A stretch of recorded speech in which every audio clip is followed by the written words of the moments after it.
भटके विमुक्त आदिवासी समाजाच्या वतीनं जिल्हाधिकारी कार्यालयासमोर संवाद यात्रा। गेल्या 72 वर्षांपासून वंचित समूहातील समाजाचे प्राथमिक मूलभूत प्रश्न आजही सुटलेले नाहीत।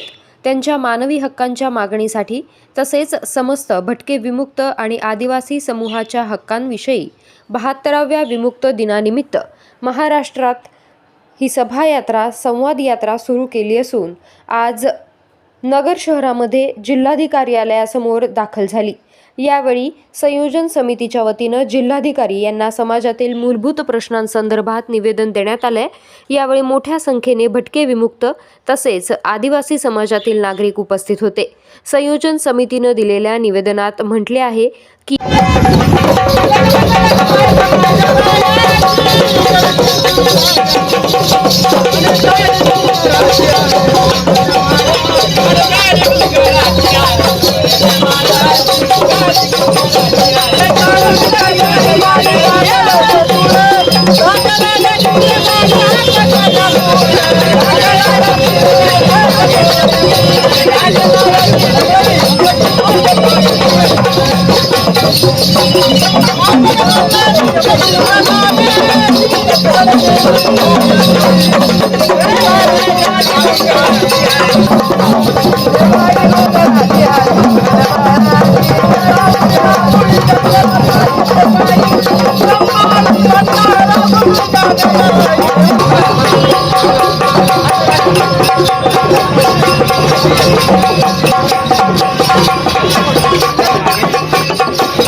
मोठ्या प्रमाणात विषमता आणि अन्याय अत्याचाराला सामोरं जावं लागतं।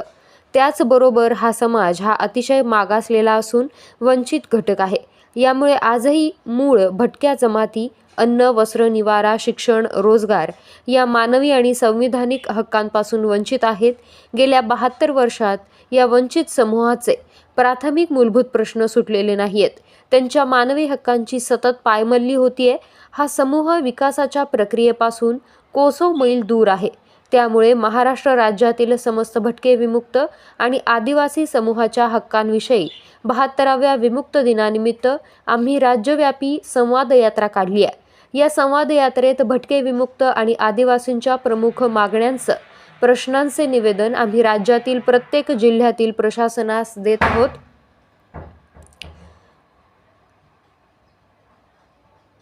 आपल्यालाही आम्ही सदर निवेदन देत आहोत। या निवेदनांच्या माध्यमातून राज्य सरकारला भटके विमुक्त आदिवासींच्या प्रश्नावर जाब विचारत आहेत। ही संवाद यात्रा महाराष्ट्रातील भटके विमुक्त आदिवासींतील सर्व जात समूहांचे प्रतिनिधित्व करीत आहेत। यामध्ये किमान 100हून अधिक संस्था संघटना सहभागी झालेल्या आहेत। सोबत मागण्यांचं पत्रक जोडलेले आहे। या संवाद यात्रेत आपणही मार्गदर्शन करावे आणि शक्य ती मदत करावी। तसेच ज्या मागण्या आहेत त्यावर प्रशासनानं त्वरित दखल घेऊन कार्यवाही करावी अशी मागणी संवाद यात्रेच्या निमित्तानं करण्यात आली आहे। आम्ही भटके विमुक्त आदिवासी संयोजन समिती महाराष्ट्र राज्य यांच्या माध्यमातून 28 तारखेपासून आपण संवाद यात्रेचं आयोजन केलेलं आहे।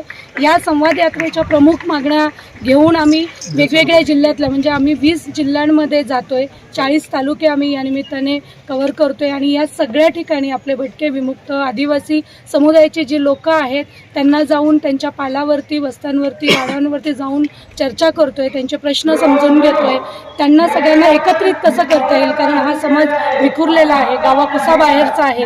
त्याच्यामुळे त्यांचे प्रश्नही गावाकुसाबाहेर राहिलेले आहेत। त्यांना मुख्य ठिकाणी येता येत नाही, आपल्या म्हणणं मांडता येत नाही। त्यांनाच घेऊन आम्ही ही संवाद यात्रा काढतोय, कारण 75वं वर्ष आहे, रौप्य महोत्सवी वर्ष आपण साजरं करतोय। 72 वर्ष विमुक्त होऊन झालेला आहे, तरीही प्रश्न सुटलेले नाहीये। तुम्ही बघतायत आज मोठ्या प्रमाणे जो समुदाय आपल्या सोबत आलेला आहे। काय मागण्या आहेत तो त्यांच्या राहायला घर हवं, घराखालची जमीन नावावरती आहे, मुलांना शिक्षण हवं, आरोग्याचा प्रश्न हवा, ज्या त्यांच्यावरती ज्या खोट्या केसेस टाकतात त्या टाकल्या जाऊ नये, त्याच्यासाठी त्यांना संरक्षण मिळावं, त्यांना ज्या बेसिक सुविधा माणूस म्हणून जगण्यासाठीच्या ज्या बेसिक सुविधा संविधानाने दिलेल्या आहेत त्या मिळाव्या याच्यासाठी ते आलेले आहेत. काल आम्ही पश्चिम महाराष्ट्र पूर्ण केल्या, आजपासून आम्ही उत्तर महाराष्ट्र करतोय, याच्यानंतर मराठवाड्यात जाऊ, तिथून आम्ही विदर्भात जाऊ आणि मुंबईला 23 सप्टेंबरला याचा समारोप होईल. अपेक्षा अशी आहे की आपल्या चॅनलच्या माध्यमातून मुख्यमंत्र्यांनी याची दखल घ्यावी, त्यांनी या सगळ्या लोकांना 23 तारखेला भेटायला यावं, त्यांच्या मागण्या मान्य कराव्यात म्हणून आम्ही आज इथे आलेलो आहोत. भटकीमुक्त आदिवासी संयोजन समितीच्या वतीने महाराष्ट्रामध्ये या ठिकाणी संवाद यात्रा सुरू झालेली आहे. 28 तारखेपासून यात्रा चालू झाली आहे. आज यात्रेचा या ठिकाणी हा 6वा दिवस या ठिकाणी आहे. ही यात्रा आतापर्यंत 1300 किलोमीटर चाललेली आहे. अंदाजे सर्व महाराष्ट्रामधला आम्ही आकडा काढा तर 6000 किलोमीटर ही यात्रा प्रवास करणार आहे. महाराष्ट्रामध्ये भटकीमुक्त समाजाला या ठिकाणी 74 वर्षांनंतर कुठल्याही पद्धतीच्या सोयीसुविधा मिळाल्या नाहीत. आजही हा समाज गुलामीमध्ये जीवन जगतो. जे देशासाठी संघर्ष केला, देशासाठी लढले, ते गुन्हेगार झाला. आजही गुन्हेगारीचा शिक्का या ठिकाणी या समाजाच्या कपाळावरचा पुसलेला नाही. म्हणून महाराष्ट्रामध्ये या ठिकाणी 74 वर्षानंतर आमच्या काय वाटेल आलं याचा हिशोब विचारण्यासाठी पूर्ण महाराष्ट्रामध्ये संवाद यात्रा आयोजित केलेली आहे. संवाद यात्रेचे मुख्य जे उद्दिष्ट आहेत ते भटकीमुक्त समाजातल्या 42 जातींना स्वतंत्र मंत्रालय पाहिजे, त्यांच्यासाठी स्वतः बजेट पाहिजे, त्यांच्या संरक्षणासाठी कायदा पाहिजे.